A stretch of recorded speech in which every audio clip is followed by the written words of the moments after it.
ঐতিহাসিক পটভূমি, সাংস্কৃতিক ঐতিহ্য এবং সৃষ্টিকে স্মরণ করার একটি বিশেষ দিন। পশ্চিমবঙ্গ রাজ্যের প্রতিষ্ঠাতা ও এর স্বকীয়তা উদযাপনের লক্ষ্যে প্রতি বছর 20 জুন পশ্চিমবঙ্গ দিবস হিসেবে পালিত হয়। পশ্চিমবঙ্গ ভারতের পূর্ব প্রান্তে অবস্থিত একটি ঐতিহাসিক এবং সাংস্কৃতিক দিক থেকে অত্যন্ত সমৃদ্ধ রাজ্য। বাঙালি জাতির দীর্ঘ সংগ্রাম, ত্যাগ এবং শিল্প সংস্কৃতির মেলবন্ধনে তৈরি এই রাজ্য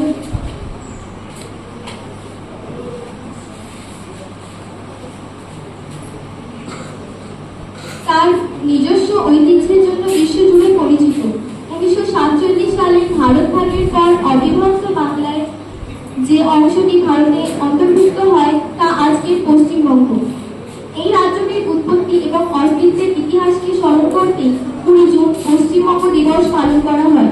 1947 সালের 20 জুন বঙ্গীয় আইনসভার সদস্যরা বাংলার বিভাজন ও পশ্চিমাঞ্চলীয় জেলাগুলোকে নিয়ে একটি পৃথক প্রদেশ গঠনের পক্ষে ভোট দেন। এই ঐতিহাসিক সিদ্ধান্তের মাধ্যমে আজকের পশ্চিমবঙ্গ রাজ্যটি আত্মপ্রকাশ করে এবং ভারতের অন্তর্ভুক্ত হয়। এই দিনটির ঐতিহাসিক গুরুত্ব অপরিসীম, কারণ এটি কেবল একটি ভৌগোলিক সীমানা নির্ধারণ করেনি, বরং ভারতের মূল ভূখণ্ডের সাথে পশ্চিমবঙ্গের স্থায়ী মেলবন্ধনকে সুদৃঢ় করেছিল। বর্তমান পশ্চিমবঙ্গ সরকার এই দিনটিকে অত্যন্ত গুরুত্বের সাথে গ্রহণ করেছে। রাজ্যের শিক্ষা প্রতিষ্ঠান, সরকারি দপ্তর এবং জেলা সদরে নানা আয়োজনের মাধ্যমে দিনটি উদযাপিত হয়। এই উদযাপনের মূল উদ্দেশ্য হল নতুন প্রজন্মের কাছে বাংলার ইতিহাস, সংস্কৃতি এবং দেশভাগের কঠিন সময়গুলোকে তুলে ধরা। স্কুল কলেজে কুইজ বিতর্ক এবং প্রবন্ধ প্রতিযোগিতার আয়োজন করা হয়, যা ছাত্রছাত্রীদের নিজেদের রাজ্য সম্পর্কে আরো সচেতন করে তোলে। পশ্চিমবঙ্গ বৈচিত্র্যময় সংস্কৃতির জন্য বিশেষভাবে সমাদৃত। রবীন্দ্রনাথ ঠাকুর, বঙ্কিমচন্দ্র চট্টোপাধ্যায়, কাজী নজরুল ইসলাম প্রমুখ সাহিত্যিক এবং মনীষীদের অবদান এই রাজ্যটিকে একটি স্বতন্ত্র মর্যাদা ভূষিত করেছে। দুর্গাপূজা থেকে শুরু করে রবীন্দ্র জয়ন্তী সবকিছুই এই রাজ্যের অসাম্প্রদায়িক এবং আনন্দমুখর জীবনযাত্রার প্রতীক। পশ্চিমবঙ্গ দিবস শুধুমাত্র একটি আনুষ্ঠানিক উদযাপন নয়, এটি আমাদের পূর্বসূরীদের আত্মত্যাগকে স্মরণ করার এবং নিজেদের শিকড়ের প্রতি সম্মান জানানোর একটি মাধ্যম। এই সমস্ত প্রতিকূলতা পেরিয়ে পশ্চিমবঙ্গ আজ শিল্প, শিক্ষা ও প্রযুক্তিতে যেভাবে এগিয়ে চলেছে তা এই দিবসের মূল সার্থকতা। পশ্চিমবঙ্গ দিবস আমাদের মনে করিয়ে দেয় আমরা এমন এক ভূখণ্ডের অংশ যার ইতিহাস গৌরবময় এবং ভবিষ্যৎ সম্ভাবনাময়। ধন্যবাদ সবাইকে। এরপরে আমাদের শিক্ষক মহাশয় শ্রী অজয় দাস মহাশয়কে ডেকে নেব আজকের দিবসের তাৎপর্য সম্পর্কে আমাদের সকলকে অবগত করার জন্য। শ্রী অজয় দাস মার্জনা করবেন।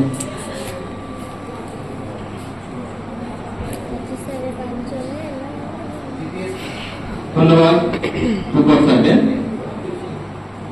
এখানে উপস্থিত আমার সহকর্মীবৃন্দ এবং আমার স্নেহের ছাত্রছাত্রীবৃন্দ, আমরা আজ এখানে একত্রিত হয়েছি যে কারণে,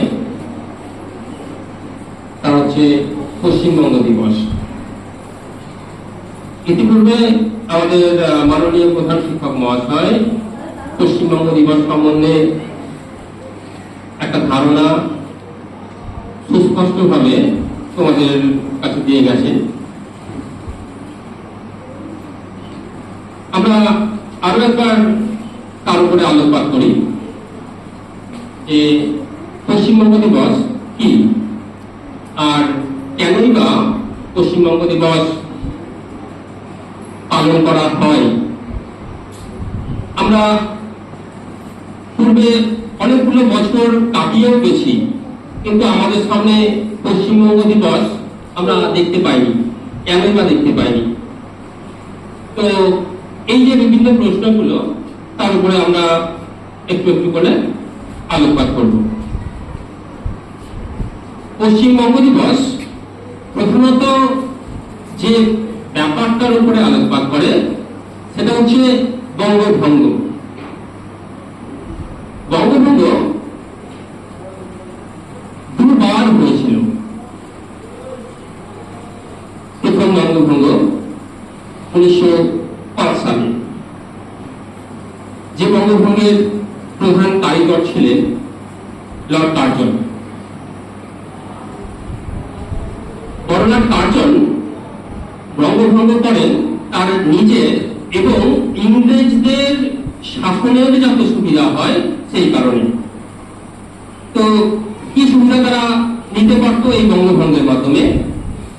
তাদের ঠিক সেই সময়ে যখন আমাদের আন্দোলন চাঙ্গা দিয়ে উঠছে, ভারত স্বাধীন হওয়ার যে আন্দোলনগুলো প্রচন্ড দৃঢ় হচ্ছে, সেই সময়ে ইংরেজ সরকার বুঝতে পারে যে যদি আমি এই আন্দোলনটাকে বিচ্ছিন্ন করতে না পারি বা বন্ধ করতে না পারি, তাহলে ব্যাপারটা কিন্তু আমাদের ক্ষমতার বাইরে চলে যাবে।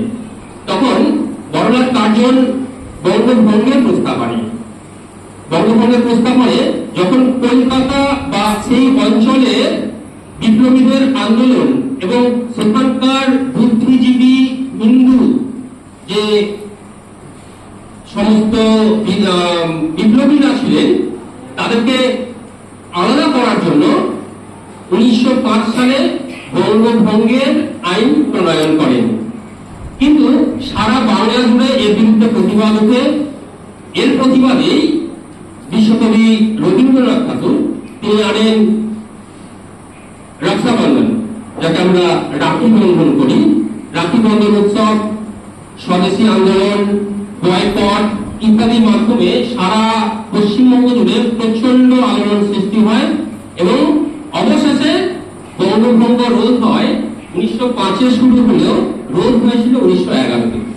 তো এখানে বঙ্গভঙ্গ কিন্তু তেমন ভাবে সফল হলো না, কিন্তু আন্দোলন আস্তে আস্তে অনেকটাই দৃঢ় হচ্ছে। ইতিমধ্যে রাজনৈতিক প্রেক্ষাপট অনেক পরিবর্তন হচ্ছে, কারণ আমরা তখন চলে এসেছি প্রায় 1940, 46, 45, যেখানে আমরা প্রত্যেকেই জানি 1945-এ কিন্তু আমাদের দ্বিতীয় বিশ্বযুদ্ধ শুরু হয়। যখন 1945-এ দ্বিতীয় বিশ্বযুদ্ধ শুরু হয় বা 1939-এ দ্বিতীয় বিশ্বযুদ্ধ শুরু হয়, সারা পৃথিবী জুড়ে একটা টালমাটাল অবস্থা। তার মধ্যে ইংরেজদেরও নিজেদের দেশ নিয়ে প্রচন্ড একটা বিপাকে পড়ে।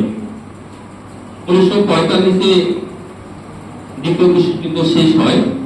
ইতিমধ্যে ভারতবর্ষ, যেখানে ইংরেজরা তাদের শাসন চালিয়ে যাচ্ছিল, সেখানেও আভ্যন্তরীণ বিপ্লবী কার্যকলাপ প্রচন্ড দৃঢ় হয়ে ওঠে এবং তারা অনুভব করতে পারে যে তাদের পক্ষে হয়তো আর ভারতবর্ষ চালনা করা সম্ভব হয়ে উঠবে না। এরা প্রকৃতপক্ষে টের পায় এবং সেই সময়ে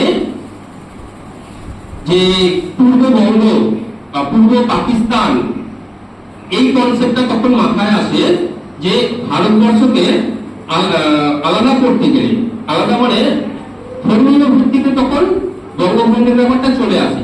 তখন 1946 আস্তে আস্তে এই কনসেপ্টটাও বলবন্ত হচ্ছে এবং ইতিমধ্যে ভারতবর্ষের মধ্যে হিন্দু মহাসংঘ তখন তৈরি হয়ে গেছে, যার প্রধান কারিগর ছিলেন ডক্টর শ্যামাপ্রসাদ মুখার্জি। ডক্টর শ্যামাপ্রসাদ মুখার্জি আমাদের একদম আপন মানুষ। কেন? তিনি আমাদের পশ্চিমবাঙালি মানুষ এবং তার থেকেও তার বড় পরিচয় যেটা হতে পারে, তিনি তার আশুতোষ মুখোপাধ্যায়ের সুপুত্র। ডক্টর শ্যামাপ্রসাদ মুখার্জি প্রথম এই যে 1946-এ বঙ্গভঙ্গের আন্দোলনটা আবার চাঙ্গা দিচ্ছিল, তিনি এর প্রচন্ড বিরোধিতা করেন। এবং এই বঙ্গভঙ্গের সমর্থনে ছিলেন মুসলিম লীগ, নেহরু, জিন্না, প্রধানত এই চরিত্রগুলো। তারা চাইছিল যে ভারতবর্ষের পশ্চিমবঙ্গের কিছু রাজ্য, প্রধানত সম্পূর্ণ পশ্চিমবঙ্গই যেন তারা পাকিস্তানের মধ্যে নিয়ে নিতে পারে। কিন্তু ডক্টর শ্যামাপ্রসাদ বুঝতে পারেন যে এতে প্রচন্ড সমস্যা তৈরি হবে। তার কারণ পশ্চিমবঙ্গের প্রধানত যাদের বাস তারা হিন্দু সম্প্রদায়, প্রধানত হিন্দু সম্প্রদায়। তিনি আর্জি জানান যাতে এইটা না করা হয় এবং এটা রোধ করা যেতে পারে।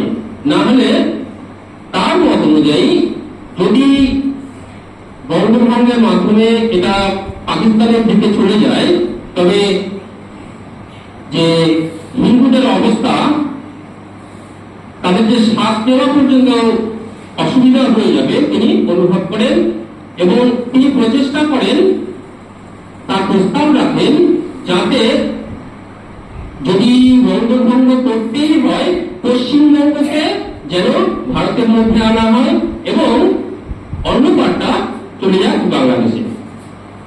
সেই সময়ে র্যাপিড লাইনের মাধ্যমে কলকাতা, নদিয়া, মুর্শিদাবাদ এই সমস্ত অঞ্চলগুলো পশ্চিমবঙ্গের দিকে তথা ভারতের দিকে ফেলে দিয়ে অন্য দিকটাকে দিয়ে দেওয়া হলো পূর্ব পাকিস্তানে।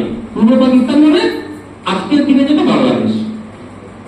আজকের দিনে আমরা পশ্চিমবঙ্গে দাঁড়িয়ে যে গর্ববোধ করি, পশ্চিমবঙ্গের যে সংস্কৃতি ঐতিহ্য নিয়ে আমরা গর্ববোধ করি, এই যে সুযোগ আমরা আজকে পেয়ে পাচ্ছি তার প্রধান কৃতিত্ব ডক্টর শ্যামাপ্রসাদ মুখার্জি।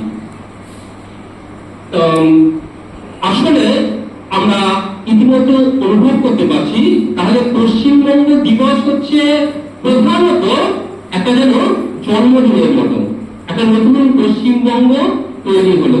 এবং তখন সালটা 1947 এবং তারিখটা ছিল ঠিক আজকের দিন 20শে জুন। এটা পশ্চিমবঙ্গের জন্মদিবস আমরা পালন করছি আজকের দিনে দাঁড়িয়ে। তবে দ্বিতীয় প্রশ্ন, যে আমরা এতকাল কেন করিনি, হঠাৎ আজকেই কেন? হঠাৎ আজকে নয়, পশ্চিমবঙ্গ দিবস পালিত হতো, প্রতি বছরই হতো এবং সমগ্র ভারত জুড়েই হতো, কিন্তু প্রভাবটা পশ্চিমবঙ্গে ছিল না। তার কারণটা অনেকটাই রাজনৈতিক, সেই তত্ত্বটার মধ্যে আমি এখন ঢুকতে চাইছি না।